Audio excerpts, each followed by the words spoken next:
恐怕连周星驰都没有想到，自己只是恶趣味發作，臨時給演員加場吻戲，卻被對方反客為主，直接親出鏡頭。咁睇住佢同陳嘉上兩個喺度，喺度等，我死啦！唔知度咩出嚟，我以為我做，原來就係打茄輪嗰場。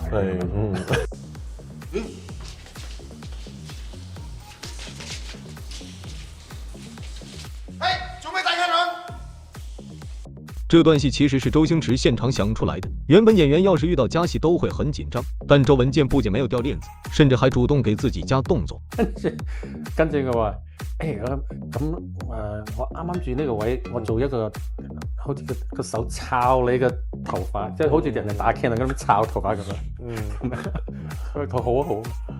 可能因為自己的點子被周星馳採納，導致周文健拍攝的時候過於興奮，滿腦子都是弄頭髮這個動作，直接把周星馳親出了鏡頭外。